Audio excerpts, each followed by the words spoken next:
Good evening, everyone. I'd like to welcome you to the City of Warrenville City Council special meeting on the proposed Southwest/Route 59 Corridor Tax Increment Financing District TIF number 4 for Tuesday, September 6, 2016. May I have a roll call, please? Alderman Ashour. Here. Alderman Berry. Here. Alderman Bevere. Here. Alderman Davalos. Here. Alderman Goodman. Here. Alderman Hoffman is not here. Alderman Widener is excused. Alderman Wilson. Here. Thank you, Alma.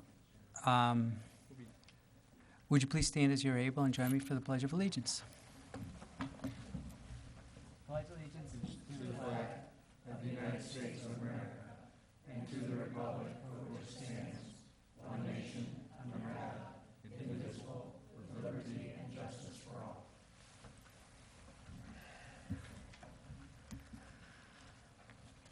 Okay, we need a motion to approve the agenda for this evening. Would someone like to do that? Alderman Davalos? I make a motion that we approve the agenda for tonight's meeting of the public hearing. Second. Second by Alderman Bevere. All in favor? Aye. Opposed? The motion is approved. Now we are about to go into public hearing, so could I have a motion again, please, to go into public hearing for this evening? Alderman Goodman? Yeah, I'd like to make a motion to go into public hearing for the proposed Southwest Route 59 Corridor Tax Increment Financing District, TIF number 4. Second. Okay, motion and a second. May I have a roll call, please? Alderman Berry. Aye. Alderman Goodman. Aye. Alderman Bevere. Aye. Alderman Davalos. Aye. Alderman Ashour. Aye. Alderman Wilson. Aye. Okay, we are now in public hearing for the purpose stated. And I have a statement that I want to read at the beginning to make sure that we start off on the right foot legally. So I ask for your forbearance as we go through a couple pages of things that have to be said in order to follow the process properly. This is a public hearing opening statement in regard to the proposed Southwest Route 59 Corridor Tax Increment Financing District, TIF number 4. The public hearing tonight is in regard to the city's proposal to establish a tax increment financing district to be known as the Southwest/Route 59 Corridor Tax Increment Financing District, TIF number 4, in accordance with the Tax Increment Allocation Redevelopment Act. The city has taken the following actions on the following dates in regard to the establishment of this TIF district. 1, the action was approved an ordinance authorizing the eligibility study, including the housing impact study and the TIF plan. This was on August 3rd, 2015. 2, mailed notices by certified mail, return receipt requested, relative to the ordinance authorizing the eligibility study, including the housing impact study and the TIF plan to all taxing districts that would be affected by the tax increment financing district designation. That was August 5th, 2015. 3 is published the TIF interested parties registry notice in the newspaper, the Daily Herald, on August 19th, 2015. 4, announced the availability of the eligibility study, including the housing impact study and the TIF plan, at a city council meeting. This was June 6th, 2016. Excuse me. 5, mailed notices of a public housing impact meeting to all taxing districts and all parties who are registered on the city's TIF interested parties registry by certified mail, return receipt requested, in all residential addresses within the redevelopment project area, and all taxpayers of record within the redevelopment project area by first-class U.S. mail on June 7th, 2016. 6, held a public housing impact meeting on June 23rd, 2016. 7, approved ordinance number 3014, calling for a joint review board meeting and a public hearing relative to the proposed approval of the redevelopment project area and the TIF plan in relation thereto on July 5th, 2016. 8, mailed notices relative to the availability of the eligibility study, the housing impact study and the TIF plan to all residential addresses within 750 feet of the boundaries of the redevelopment project area, and to all parties who are registered on the city's TIF Interested Parties Registry by first-class U.S. mail on July 8, 2016. 9, mailed a copy of ordinance number 3014, the eligibility study, the housing impact study, and the TIF plan, along with a notice of the joint review board meeting and the public hearing to all taxing districts and the Illinois Department of Commerce and Economic Opportunity by certified mail, return receipt requested, July 15, 2016. 10, held joint review board meetings on August 2, 2016 and August 23, 2016. And 11, published notice of the public hearing in the newspaper, the Daily Herald, twice, August 22, 2016 and August 24, 2016. 12, mailed notices of the public hearing to each residential address by first-class U.S. mail and to each taxpayer of record by certified mail, return receipt requested within the redevelopment project area, and to each person on the city's TIF Interested Parties Registry by first-class U.S. mail, August 24, 2016. Pursuant to the Tax Increment Allocation Redevelopment Act, the city must wait at least 14 days from today's public hearing date before introducing or taking action on the ordinances establishing the Southwest/Route 59 Corridor Tax Increment Financing District, TIF number 4. As such, said ordinances will not be acted upon until the City Council's regular meeting on October 3rd, 2016. Okay, now we're going to have an overview of the proposed Southwest Route 59 Corridor Tax Increment Financing District. And Ron, are you going to introduce that? By our Community Development Director, Ron Menser.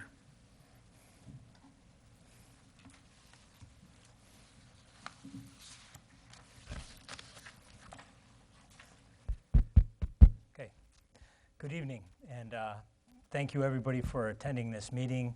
As the mayor mentioned, for those that don't know me, I'm the Community Development Director for the City of Warrenville. My name is Ron Menser, and we're going to have our TIF attorney, Tom Baer, and our TIF consultant provide some details on the proposed TIF initiative that staff and the consultants have been working with the City Council on for the better part of the last year. But before we dive into those details, I thought it would be beneficial if I provide some brief overview of why the city feels it's important to move forward with this TIF initiative at this period of time, and ultimately what we expect as some of the most important outcomes that we're going to achieve by doing just that. When you boil it down, it's pretty simple from the city's perspective. We have a relatively large area of the community that's prominently located but somewhat underutilized and underdeveloped in the southwest quadrant of the community. And it's our expectation that by implementing a TIF district in this area, we can make this area more attractive for private investment and help this area become and achieve everything that it can be, ultimately becoming a more integral part of the economic and social fabric of the city of Warrenville.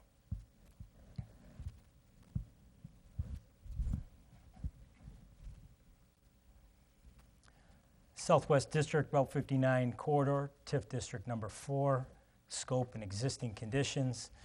The area in question encompasses about 300 acres of land. It starts at the very south edge of the community, down at the Ferry Road intersection.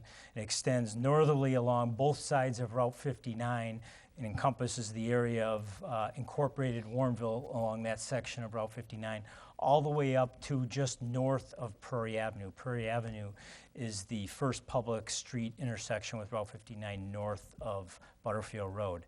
It includes a small area of properties at the east leg of the Route 59 Butterfield Road intersection, and most importantly includes a large block of land, all of which is in the city of Warrenville, located south and west of the intersection of Butterfield Road and Route 56. For anybody that lives in this area for any length of time, or if you're just familiar with this area from living in the community for any period of time, you know that this area today looks much like it did for the last 20 or 30 years. There's a lot of vacant or underutilized properties that line the arterial roadway corridors. There hasn't been a lot of change or investment and development in this area over that period of time. That's not to say that there hasn't been development interest, because there has. Over that 20-year period, there's been multiple developers that have had almost every one of what I would call the prime development opportunity sites under contract. They've done their due diligence, they've met with the city, they've determined what type of project they could build on the properties, what the economics of those development proposals are, and all of those developers, even during the best of the real estate market in the early and mid-2000 era, walked away from the properties. And one of the main contributing factors to that relates to the fact that there's very little public infrastructure in this area of the community. Most of the local public streets are streets that the city of Warrenville inherited. They were constructed as township roads or rural cross-section roads, and they're certainly not sufficient. They're not in a form that would support high-quality, significant new development. There's very little city sewer and water improvements that exist in this area of the community. Certainly there's not enough sewer and water improvements that would be necessary to support new private development of any substantial nature.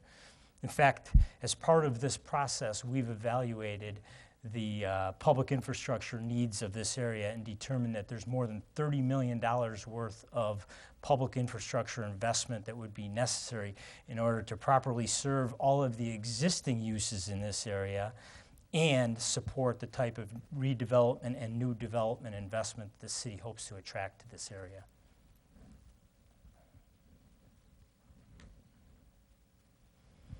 Benefits and outcomes of proposed TIF District Number 4. It's an attractive funding tool for missing public infrastructure, requires no tax increase, makes the area more attractive for high-quality private investment, improves the entire area, not just new development, and our past experience and success. As I talked about, there's a large amount of public infrastructure that needs to be installed in this area. Up to this point in time, the developers that have expressed interest and looked at this area for investment purposes have determined that it didn't make sense for them to invest the amount of money that would be necessary to make their individual sites and properties available or suitable for development. And a large reason for that is because a lot of the public infrastructure that needs to be installed for a specific property requires that there's going to be some type of off-site public infrastructure improvement, some roadway improvement that would be necessary off-site, or they need to go off-site and grab and pick up the city sewer and water and extend it for some distance just to get it to the edge of the property they want to develop. Those off-site utility and infrastructure costs are extraordinary costs that historically have made it not economically feasible for the developers to move forward in developing the properties out here. With a TIF district, the city has the ability to enter into agreements with individual property owners or developers those individuals are willing to front the costs to put in all the public infrastructure, even the off-site infrastructure. And under the agreement that they have with the city has the ability and makes a promise to share back part of the incremental increase in property tax revenue that the development that they're proposing to implement creates. So they front the money to put the public infrastructure in. They create new development that generates new property tax revenues. Those incremental increased property tax revenues comes into the account that the TIF account that the city controls, and the city has the ability to share it back with the developer to help offset those infrastructure costs that historically have prevented anything substantial or positive from happening in this area of the community. All that's done without increasing taxes to the rest of the community or issuing other types of bonds. Ultimately, if the city implements a TIF district and has this kind of economic development tool available at its disposal, the area will become more attractive to the development community because they now know that the city, number one, understands that there is these there are these hurdles that have prevented development from happening, and the city has put in place a mechanism where the city can partner with developers to overcome those hurdles for positive development that would be appropriate for the community. Ultimately, if a developer does ultimately install off-site public infrastructure improvements using TIF dollars, those off-site improvements are going to run by other people's properties, some of which will be improved, some of which will be vacant, but those off-site improvements will certainly benefit other properties in the community. In addition, as the TIF district matures and it's generating quite a bit of, once it starts generating more TIF revenue, the city has the ability to use that TIF revenue to help upgrade existing public infrastructure improvements in existing developed sections of the proposed TIF district where we're not anticipating a lot of new redevelopment. A good example would be kind of the west end of the Estes Street corridor. Right now there's a lot of single-family homes there. The city's not expecting that those homes are redeveloped as part of this process, that they're going to remain. At this point in time, those homes are located on a street that doesn't have any sewer and water, is a rural cross-section, doesn't have curb or gutter, sidewalks, or streetlights. As the TIF matures and starts generating revenue, the city has a revenue source where the city can come in and upgrade that infrastructure without raising taxes on the rest of the community. And then finally, past experience and success. How do we know this is going to work? Well, the city has a great example in the Cantera development. In 1986, the city created its first TIF district. At that point in time, Cantera was an operating gravel pit and concrete batch plant, a 1 square mile area that had virtually no public infrastructure. While the city had plans for that property to redevelop, it was very unlikely that any reasonable developer was going to come in and say, we're going to install all the public infrastructure and do all the improvements necessary to convert a hole in the ground into what now exists. It just wouldn't have made sense economically for the developer to do that on their own. With the TIF district, the city entered into a TIF redevelopment agreement that created a TIF redevelopment agreement that attracted a high-quality developer.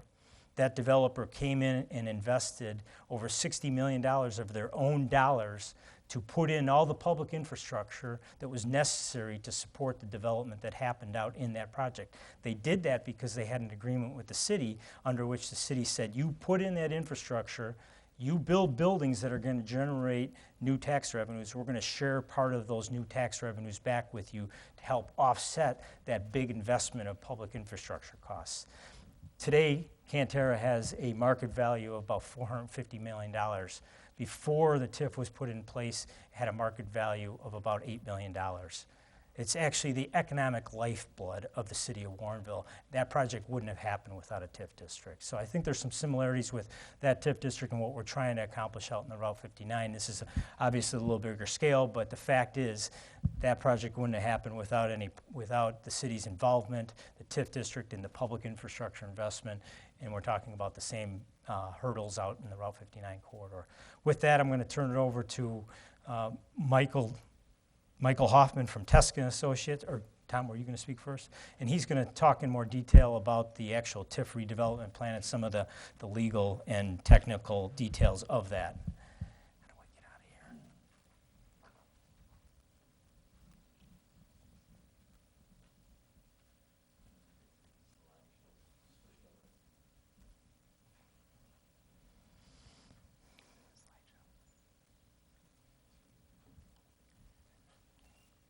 Michael, make sure you use the mic. It's not coming through. You can just pull it out. You can pull it. All right, yes, all right, there we go. All right, I am live. Okay, my name is Mike Hoffman with Teska Associates. I am a vice president with the firm, and I've been doing TIF for a number of years. Ron already covered the location, so I can skip over this slide, but it is about 300 acres right off of Route 59. This property has some history to it, and the city has been doing some planning for this area for a while. Back in the 80s, the area was originally envisioned for office research and retail uses. As we know, the market conditions have changed out there. Back when you did your strategic plan last year in 2015, this area was identified as a key area of the community that had some significant potential.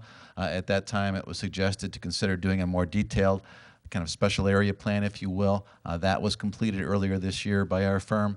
The 2016 Southwest District Plan looked at this area, did a detailed market study by a firm called Business Districts Incorporated, looking at what the market would support out there for new development. We did some planning guidelines and developed an overall plan for the area. Both that strategic plan and the Southwest District Plan talked about the need for some financial tools to partner with the private sector to see development happen in this area, and hence we are here tonight talking about a tax increment financing district to implement that plan that was created earlier this year. What is tax increment financing? Ron has hinted at a lot of this, but there's a lot of misinformation and a lot of misunderstanding about what TIF is, so I thought this might be helpful just to put it up real quick. Essentially what we're doing is we're partnering with the private sector to promote development in the area. It's not a new tax. It's not going to show up on the tax bill as an additional tax on your property tax bill, but what it is a redistribution of future tax revenues. So we'll take the additional revenue that is generated off of new construction, put it into this separate TIF fund, and use that to pay for eligible tax increment expenses. This is kind of a graphic to show you how it generally works. Essentially what happens is we establish a base value of the property out there right now. That's the base equalized assessed value of the property. That base property value times the tax rates of all the taxing bodies continues through the life of the tax increment district. And then what we do is we capture the increase generally generated by new development, put that in a separate fund, and use that to fund eligible expenses. And I'll explain what those are in a minute. The TIF is established for a period of 23 years. Can be shortened if the city decides to shorten it for some reason. Can potentially be extended, but that requires an act of the state legislature to do that, and it's more complicated. But generally, after that 23-year period, then that full equalized assessed value would be distributed to all of the taxing bodies, and essentially all of them would benefit by the increased revenue created by seeing development happen out in this area. Our goals, again, Ron covered a number of these, but our main two goals are really these two goals. To provide and enhance the existing public utilities, which are virtually non-existent out in this area right now, and to remove some of the adverse conditions out there that are hindering private development, such as the lack of utilities. Those are the main two that we're trying to focus on in this area, and of course enhance the overall quality of the business environment. You would think, just driving through the area, if you're driving 59 in Butterfield and see the traffic on those roads, there would be more development out there. There's not. Why? The lack of infrastructure. TIF is a way to kind of remedy that problem. One of the things we need to do when we create a tax increment district is do an eligibility study. And the state has established different criteria for vacant land and improved land. And in this case, we have both. So what you see in this illustration, the areas that are shown in brown are vacant parcels of land, and the blue are parcels that are improved with buildings and parking lots and homes and those kind of things. And so there's different criteria for both, and we wanted to make sure that we are following the rules. And so regarding vacant land, there are 6 criteria outlined in statute that you can use to qualify an area for a tax increment district. And you need to have at least 2 of those. What we found was that we have 3 of those conditions. So we have some obsolete platting conditions. You can see in this area there's some very long, skinny lots, and a couple of other places there are some long, odd-shaped lots. And so those are evidence of obsolete platting in the area. We found deterioration of neighboring structures or sites, meaning that some properties, even within this area, that are already developed are exhibiting some deteriorated conditions, some crumbling parking areas or some problems with the building. And so those are evidence of deterioration of neighboring structures or sites. And then declining EAV. That's the assessed value of the property has been declining for 3 of the last 5 years. And that was evident in those properties that are identified for vacant land. So we comfortably meet that criteria for the vacant land.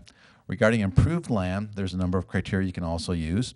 One of which is to look at the area and the age of the structures that are out there. The assumption is the older the structures, the more likely they are to begin showing signs of deterioration.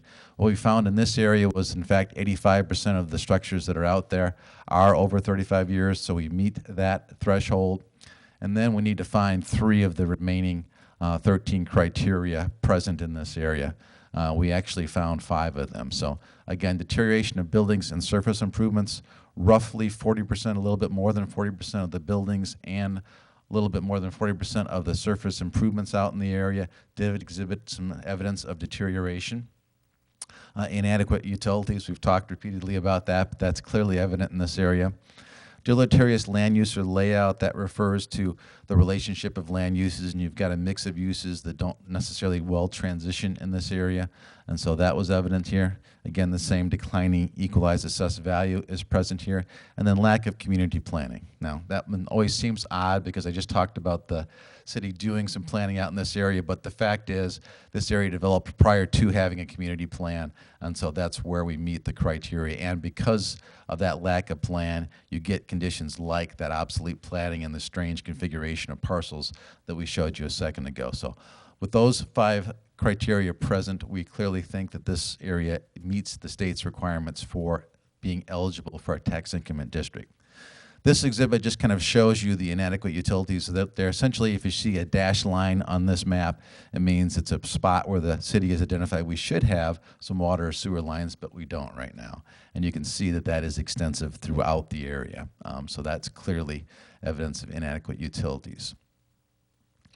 When the Southwest Plan was done, we identified a number of appropriate uses based upon the market study, and so that is kind of reflected on the land use plan you see here with a variety of different uses, some of which are some of the existing single-family homes that are out in the area. Some areas would be appropriate for townhomes. Some other areas might be appropriate for a little bit denser housing and some multifamily housing. Certainly, this area's got some commercial potential along Route 59, so that's been identified, as well as some areas that could be mixed use, and even some potential for some additional business park adjacent to some of Aurora's business park activity that's happening off of Ferry Road there. And then certainly some open space areas would be appropriate in this area too. So a really good mixture of uses we think could really work well in this area. Again, that Southwest District Plan identified a number of key redevelopment sites. We actually broke some of those up even a little bit further in our financial analysis of this. And the plan details each of these individual sites and what we think will be appropriate uses on each of them with some flexibility built into it. But based upon that, we've identified what would be our anticipated development in this area. Now, what can we expend tax increment financing dollars for? There's a number of different things, but the key categories we would anticipate would certainly be utilities and road improvements first. That is our primary goal here, I think, is to remedy that deficiency in this area, and so we'd be focused on that. Environmental cleanup can be used. We're not particularly aware of any environmental cleanup issues that are out there right now, but if something is discovered when people are doing their due diligence on properties, we can assist with that. Assembling properties to make them viable development sites. There are a few areas in here where we do have a number of very small parcels, so assembling them into a larger piece to make the development feasible is certainly something we can fund. We can fund rehabilitating existing properties, so that can be done. But I want to be very clear, we cannot fund new bricks and mortar construction. Really, TIF is designed to get the land ready for development. So all the prep work, the assembling of properties, the getting utilities, that's really what the TIF is designed to help do. We did a redevelopment project cost estimate. This is really based upon the revenue that could be generated off of all the development that would be proposed here. In this case, we have a lot of vacant land and a lot of potential for future revenue. So in total, we are estimating a project cost that could be as much as $122,513,000. Will it hit that number? Probably not. It'll probably end up being less, but we have to establish a cap at this time, and so we want that cap to be reasonably high to handle fluctuations in the economy and what might come up in the future. The footnotes, if you will, of this table do suggest that money can be moved from line item to line item, but our main point here is that the biggest chunk of the money we would anticipate being for construction of public works and improvements in that area, and that's really kind of the main driver with this, with assembling properties and some of the other things being much secondary to that. Right now, this area has a total equalized assessed value of about $8.6 million, very similar to your Quintero number, actually, Ron. Upon completion, we don't think we're going to get to the 400-something million you have there, but we think we could easily get to around a $98 million equalized assessed value. So a significant, very significant increase in value would be anticipated in following this plan. We did a housing study as a part of this effort because there are a number of homes and locations within this area that might be appropriate for redevelopment, mostly along Route 59, where probably ultimately commercial development may make more sense. So we looked at that, and a total of 20 of the 56 residential units might be displaced at some point in time. We looked at the income levels of people in the area. We looked at the cost of those housing in terms of rent, if it was rental, or the cost of ownership in that area. And the goal here really was to identify if there are alternative places for these people to live at a similar income level, and in fact, there were in the community. The housing study showed that it shouldn't be a major impact on anybody here. We could easily relocate in the area without a major problem. One of the things we always make sure that TIF meets is what's typically called a but-for clause. And essentially that is saying, if we don't provide some mechanism to partner with the private sector, the development will not be happening. And in this case, we are very comfortable that it meets that test. Looking at some of the declining physical conditions out there, looking at the declining equalized assessed value, the fact that new construction, for the most part, hasn't happened in this area in over 40 years, and the lack of infrastructure improvements all support the idea that, but for providing an incentive like TIF, development is not likely to occur here. We also looked at the impact on all of the taxing bodies that would be affected by this. As a part of that effort, we did some estimates of how many people might be living out in this area if we develop the residential construction that we've talked about here. Approximately 948 new residential units would be estimated here. Again, that's just guess based upon the land area and allowable densities. That could produce, if you look at standard formulas, about 2,090 residents. Certainly that would add some new students to the school districts. We'd estimate about 13 would be to Indian Prairie District 204 and about 121 to Wheaton-Warrenville District 200. And there are very clear formulas in the statute I want to make sure people are familiar with, that if in fact we do partner with a developer that does a residential project and it does generate some students, there's a very clear formula in statute that says that we need to reimburse that school district to help pay for and offset their costs for educating those students. So that the city would certainly do as a part of any TIF-assisted residential project. The major impacts here, we think, are in the city because you have to extend a lot of utilities out in this area, and the fire district because you would have some new buildings that would need to be served for fire protection out in this area. A couple other facts. Our intent is, our understanding here is that this would be kind of what's called a pay-as-you-go TIF, meaning that essentially the city, as Ron described, would enter agreements with the developer. They would essentially front the money and then be reimbursed through the TIF revenue created here for some of their eligible costs. Now, the city can decide, if you want to in the future, to look at doing a TIF bond, and that is possible, but our assumption going in is that this would be a pay-as-you-go approach. It is established for 23 years, and it is consistent with the 2016 Southwest District Plan. At our joint review board that we had a few weeks ago, a number of questions were raised and a number of issues were brought up, and in fact we did go back and look at some of those things, and we decided that we should make some technical amendments to the plan that you have, and so I want to summarize those very quickly for you. One was regarding a provision in the TIF Act that talks about fair employment practices.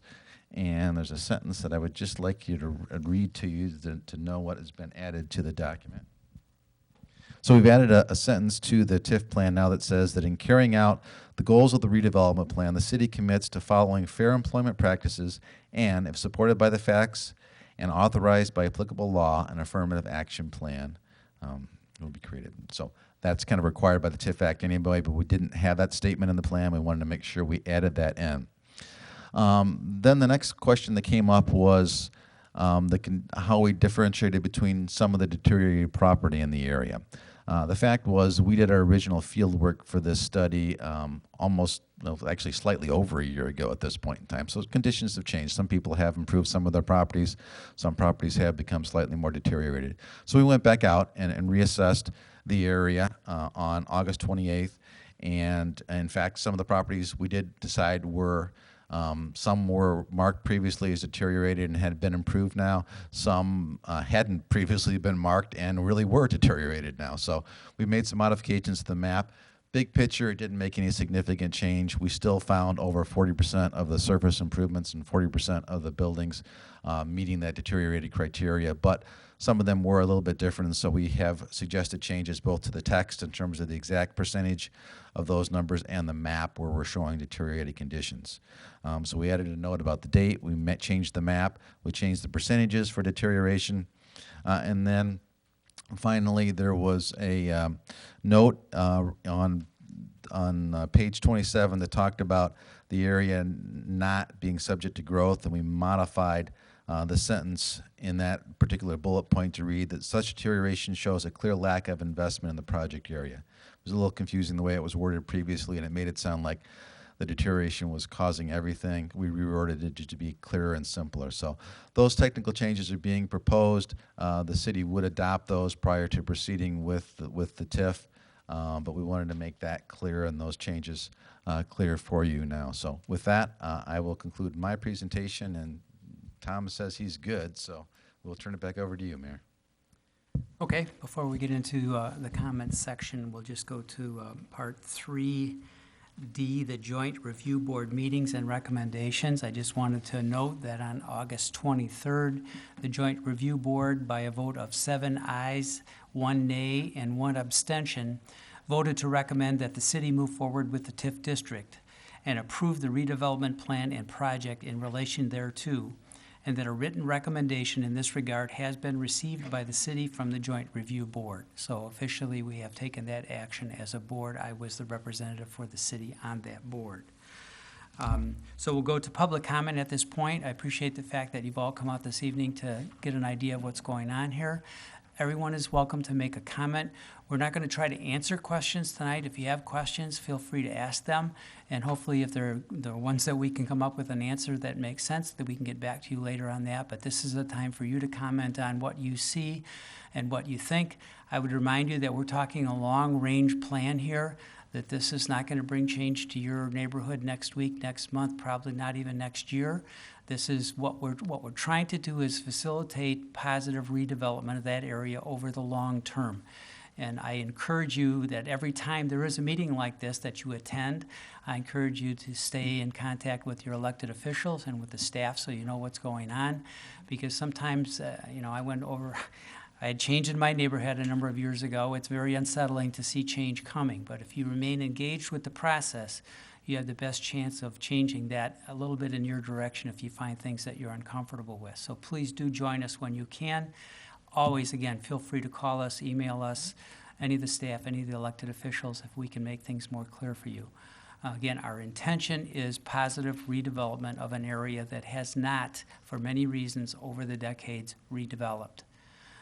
So we hope you'll remain active in this pursuit with us, and we will have a success somewhere down the road that we can all be proud of. So I invite you to the podium. If you'd like to come up and make a comment, please just give your name and your address. Be respectful of your neighbors. Please don't take an hour and a half because we have another meeting in 20 minutes. But everyone's welcome to speak. So anyone who'd like to come up, please do. If you'd rather, we can hand a microphone around. If you'd rather stay where you're at. It's going to be very hard for the camera to catch. Okay, all right. Well, then I'm advised that that'll be hard for the camera. So Yes. Going once. Bob Siebert. Sorry. Try to join us. Bob Siebert, Albright Court. I'd just like to make a couple corrections here. When you do have a TIF on your tax bill at the bottom, you will see an additional line item that says TIF tax, TIF 4.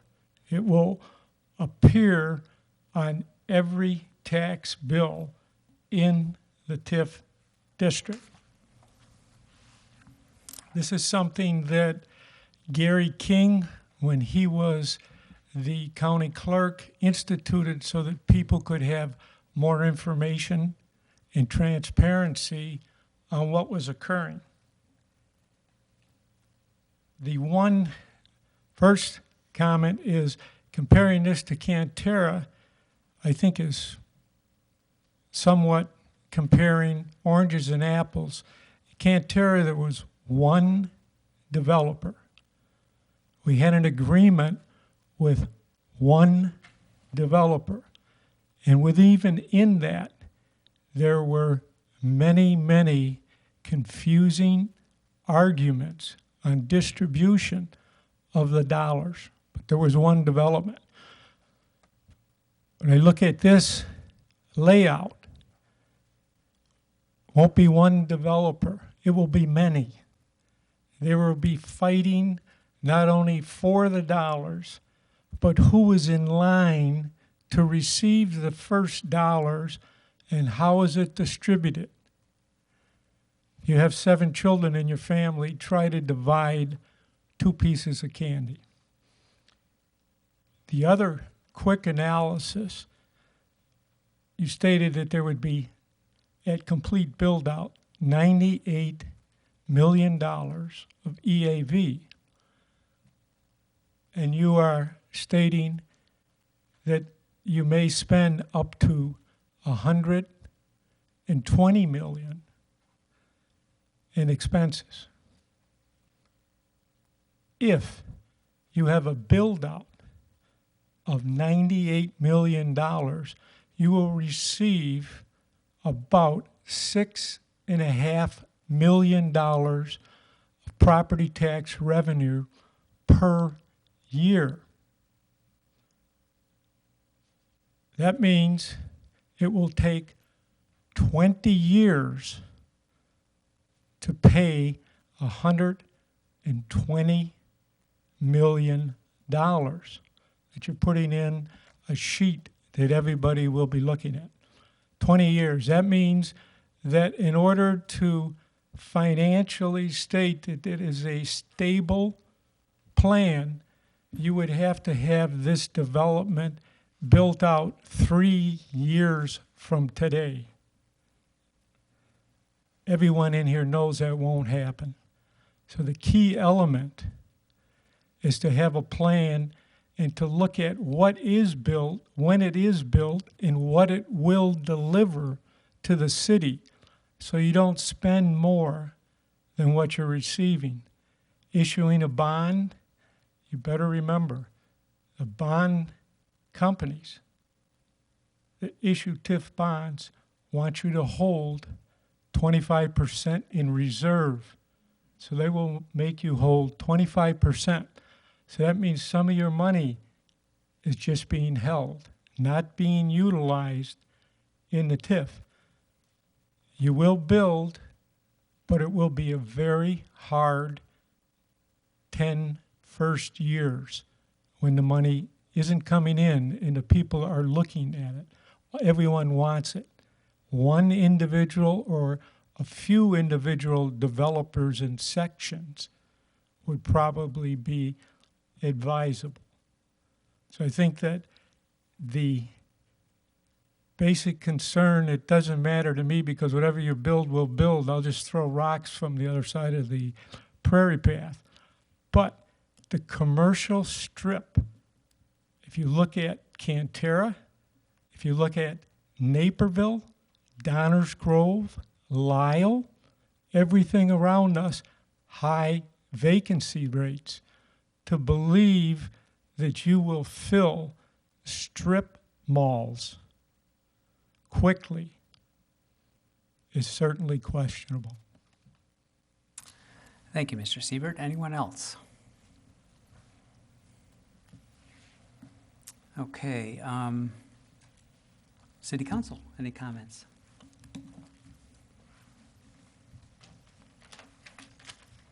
All right. We're not doing. What's that? Oh, Alderman Davlos, I'm sorry. Yes, I have a question and a comment. So in the presentation, we talked about conservation areas and the things that you talked about. I know in previous TIFs, and maybe it's changed, we've had discussions on conservation criteria and blighted criteria. So all of this for TIF 4 is under the conservation umbrella, correct? Okay, thank you. Thank you, that's my question. My comment is, A couple of things. Number one, this is TIF 4, which means we've done TIF 1, 2, and 3. 1 and 2 are over. We're in the middle of 3, which you guys are sitting in TIF 3 right now, and then we have 4. So we have some experience, I think, in doing this. Previous councils have led us well, previous staff and current staff.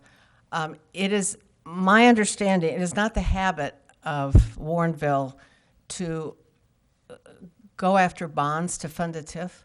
We, and I know TIF 1 was very special and very successful, but sitting up here, we are very, I think I speak for all of us, very proud of the fact that we do not use your tax dollars for any kind of debt service.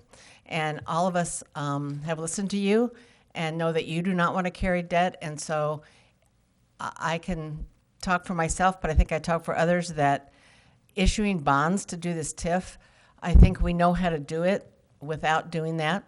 And I think if it takes a long time, as the director said, we will take that time. And developers get very excited when there's a TIF. I went to a conference last year. There are over 800 or close to 800 TIFs in the state. So this is a powerful, powerful economic tool to get development without raising your taxes. And that's why it's such an attractive thing, both for developers, but it's an attractive thing for communities. And I guess I can't say enough about, I mean, we're sitting in building right now, and we have a park district and a library that's been expanded and improved, and public works and many other things, because we have taken advantage of this economic tool. We have a police department that has helped us have one of the safest communities in the state of Illinois, and we have officers that come to us that stay here. In the old days, when I moved here, officers came to be trained here and then left because we couldn't pay them very much. So a lot of this is because TIFs are over and we have the tax dollars that have been generated by that, but the community as it stands now and the condition of it and how an enjoyable place it is to live and to bring up kids and all kinds of things, I could go on and I won't, is one of the reasons is because of these TIFs. Because we're not a big community, we could never have asked you for the tax dollars to do all this.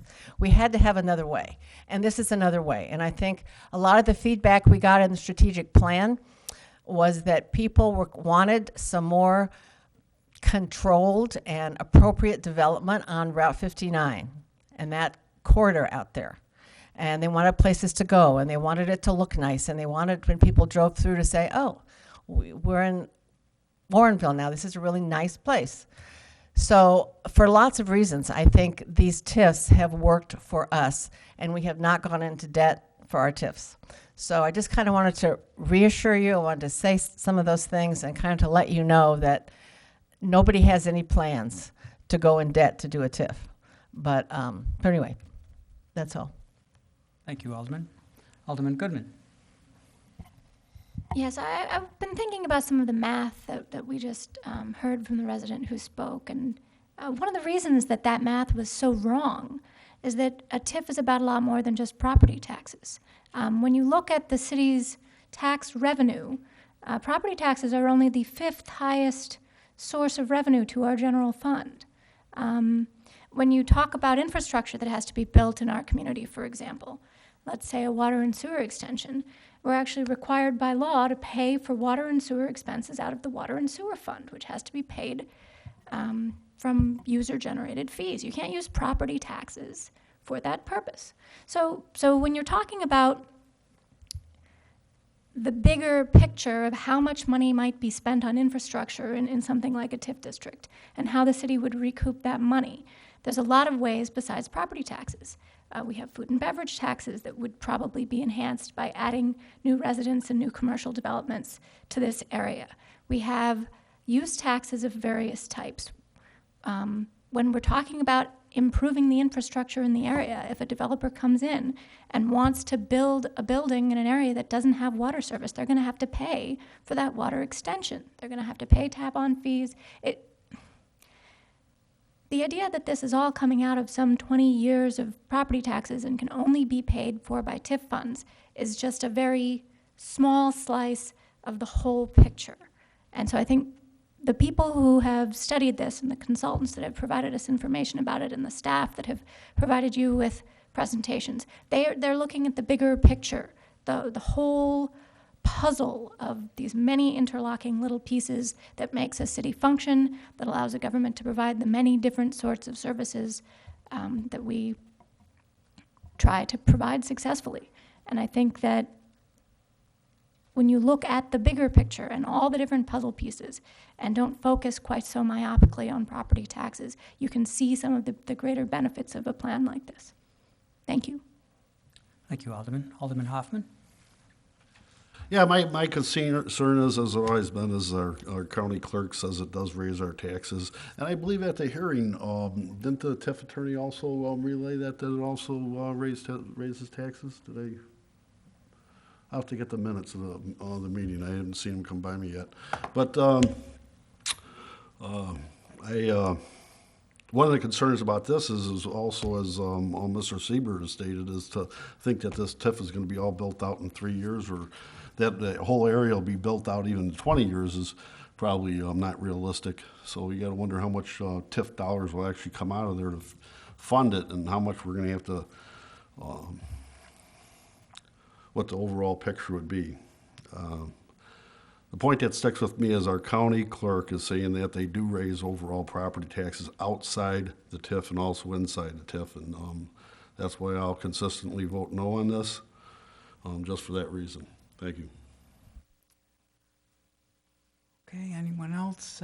Tom Baer, could you take a moment and address this tax issue for us, please, and maybe clarify what we're talking about and how it works a little bit? I think that would be, and then give us your qualifications to talk about this particular subject, if you don't mind. Well, my name is Tom Bayer. I'm with law firm of Kleinthorpe and Jenkins. I've been doing TIF work for the last 25 years. I believe what we're talking about is, and maybe you have to, take it out, Tom. Thank you. I think what we're talking about is that when you do the property tax cap formula for the other governmental entities that are within the TIF, in determining what their equalized assessed valuation is, you're looking at that bottom line that was on the graph that Mr. Hoffman had up there, which is the base EAV. The other taxing districts during the life of the TIF, the EAV from this area that is put into their property tax cap formula does not include the increment. It only includes the lesser of the actual EAV of the property or the base EAV. And so I believe what the county clerk was saying is, because that tax cap community is not using that EAV, that then, I don't know what the right word would be, it impacts the rate when you determine their PTEL rate, because PTEL is going to give you a dollar amount you can levy. It's based on what you levied last year. It includes any increase in EAV, and then it's capped at the lesser of 5% or CPI.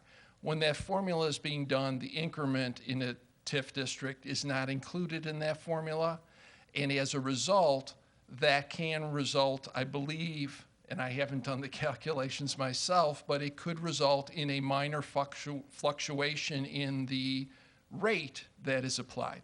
Now, that rate for any of the tax-capped communities, it's going to apply not just to the base, but it will also apply to the incremental increase in EAV, because anybody who's redeveloped their property, they're paying taxes on the entire EAV, not just the base plus the increment.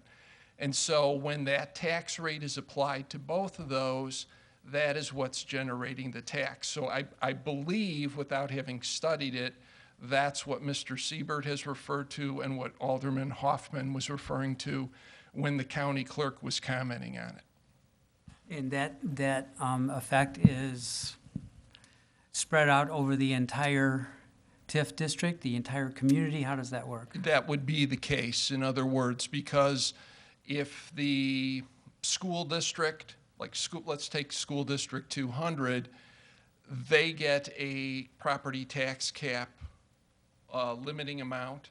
That produces what their tax rate is. That tax rate is applied throughout the community. So it is spread out entirely, which would be a minimal impact if, in fact, that is an accurate assessment. Okay, that was my question, is what type of an impact are we talking about here? I would think it would be very, very minimal because, especially in the early years of the TIF, when you don't have incremental EAV being created, once the incremental EAV is created, it is not being used until at the end of the TIF, when just like new growth every year, which is new growth even outside of the TIF, goes into the EAV calculation. Once the TIF ends, then the incremental EAV that's been generated goes back to all these taxing districts and is included in the PTEL formula going forward. So if you have to balance the potential negative impact of maybe a slight raise in the rate of the taxes over the life of the TIF, and you compare that to the benefit to the community, there's a significant difference there in your experience? Yeah, in my experience, I mean, the mere fact that we have so many TIFs in Illinois means that municipalities have analyzed it and they've taken the position for the good of the community and to encourage redevelopment. Even if there is a minor increase, it's worth the redevelopment opportunity for the community because that is not temporary. That will go forward, forever, so to speak. So in your experience, in your 25 years' experience, you found that if TIFs are used properly according to the law, they are very beneficial to the communities that do that. Absolutely. Okay, thank you. Alderman, keep trying to. Promoting me. Yeah, I don't know about that, but.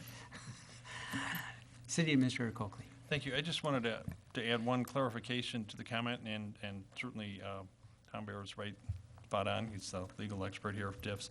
But when you use the word community, was referred to a couple of times there, and generally speaking, but the community would more generically refer to the district. So the city, of course, that's the city boundaries. We all know that. The library, the park, fire district are very similar to our boundaries, although a little different. But when you talk about District 200, it's all of Wheaton, Warrenville, and parts of the other towns. So it's a much, much bigger area, much, much larger EAV. And then you also have the county and the Forest Reserve and the Airport Authority, which are pretty much the entire county. The county is, of course, and the others are wall-to-wall. Those are vastly larger taxing districts and bodies. And then when you apply the percent of the tax rate on our tax bills, the school district, of course, because that's their primary source and the expenses and all, you know the story, is somewhere around 70% of that, where the rest of us are under 10 and sometimes smaller. All of those factors have to come into play to determine what that bearing would be on, well, for example, my individual property in the city as a resident. But that is all part of that formula. That's part of what makes it so very, very complicated to factor in. But we're not just talking about the incorporated area of the city of Warrenville or just the TIF district. We're talking about whatever taxing body overlays that TIF district, which pretty much for all of us is the same across the city. Okay, thank you, John. Alderman Hoffman. Yeah, also what I was wondering is when you TIF an area and you freeze the EAV in that, and pretty much the districts are only going to get that amount for the next 23 years, correct? Okay, as that TIF area matures, the increase in the services that go into that area, such as, let's say, snow plowing, the schools, things like that, that amount increases just due to inflation. Teachers want raises, gas prices go up, insurance goes up. Who pays that? Does that not get spread out to the outside outlying areas of the TIF? Taxing districts? Tom or Michael, either one. Certainly, I talked earlier about the fact that with TIF statute and the way Warrenville will be implementing this TIF plan, if we generate new students that are generated by projects that are supported by the TIF, there's a clear formula that helps school districts handle those increased costs for those students. So that's clear in the TIF Act. Same thing for libraries. If there are increased library patrons, there's a formula that is applied and meets that need.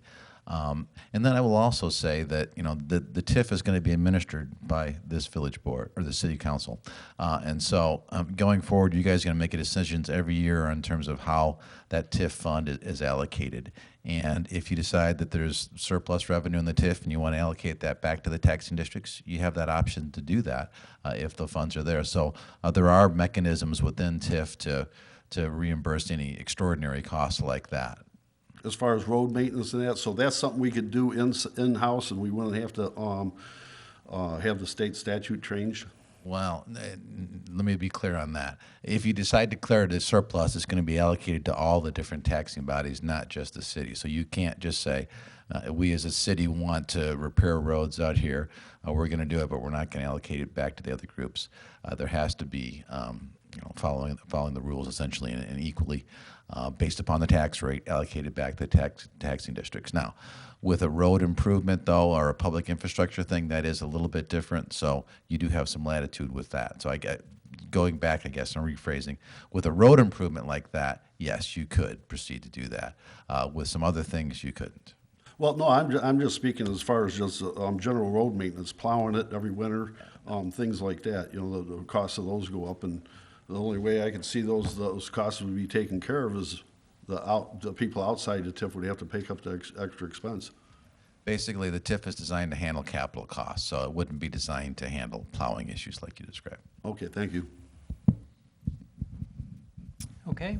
I would just highlight again, if you remember the graph, the EV for the TIF remains the same for 23 years, but the increment keeps growing. And at the end of 23 years, the pot that gets divided by all the taxing districts is significantly larger than we started out with. And that's the goal that we keep in mind, that this is a long-term project with a long-term goal of benefit to the community that wouldn't happen if we didn't do the TIF district. And remember, that's one of the things that we have to use to determine whether we can do this, the but-for clause. Our experience with this area has been nothing much has been happening for decades. We want to make something good happening for the future. We're taking a long-term step to make sure that happens. Good things don't happen without money. Money is provided by the increment. As improvements are made out there and the taxes go up, that money is captured and used to make the improvements so we don't have to pay them out of our tax dollars.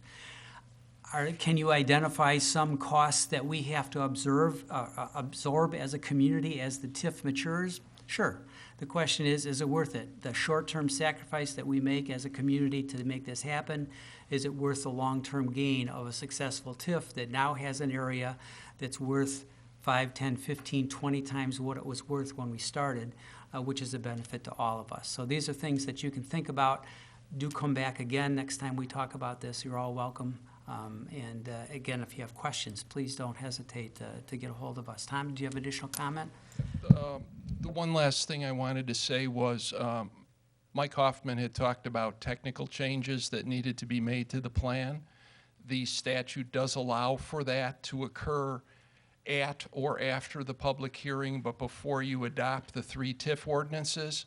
So there will be an ordinance on your city council agenda for the 19th of September that will formally make those technical changes. We'll specifically call them out. There will then be generated after that date, but before your October 3rd meeting, an updated TIF plan with those changes in it, and that will be the TIF plan that you would adopt if you're moving forward with the TIF district on October 3rd. Great. Thank you, Tom. Alderman Davalos. One last thing. I want to reiterate what Alderman Goodman said. As these areas develop, all of a sudden, other monies come into the city that can pay for all this snow plowing and road repair and everything. And that includes sales tax, that includes amusement tax, that includes use tax, that includes motor fuel tax. And so you can imagine how much money from Cantera came into the city before the TIF was done, just from people coming there to live and to do things and to buy things. So there's lots of money that comes into our city, again, that isn't property tax, that comes in because we have this TIF. And anyway, I just want to reiterate, that was a good point that you made, and I just wanted to say it again. Thank you. Okay, thank you. All right, I think we will have a motion then to close the public hearing, please. Alderman Goodman? I move to close the public hearing. Second. Motion and a second. Roll call again, please. Alderman Davalos? Aye. Alderman Ashour? Aye. Alderman Hoffman? Aye. Alderman Wilson? Aye. Alderman Berry? Aye. Alderman Goodman? Aye. Alderman Bevere? Aye. Okay. Our first meeting of the evening is concluded. We're going to take a little break, 5 minutes or so. You're welcome to stay around for the second meeting or vote with your feet right now, I suppose. But thanks for, Mayor? oh yeah, we have to. Can't leave yet. We didn't adjourn the meeting. Hold on. We have a motion to adjourn, please. Alderman Wilson? I make a motion to adjourn the public hearing, No, the meeting. We're Special meeting. the special meeting. very good. Second. Motion and a second. All in favor? Aye. Opposed? Okay. Now you're free to go. We have to be official about these things.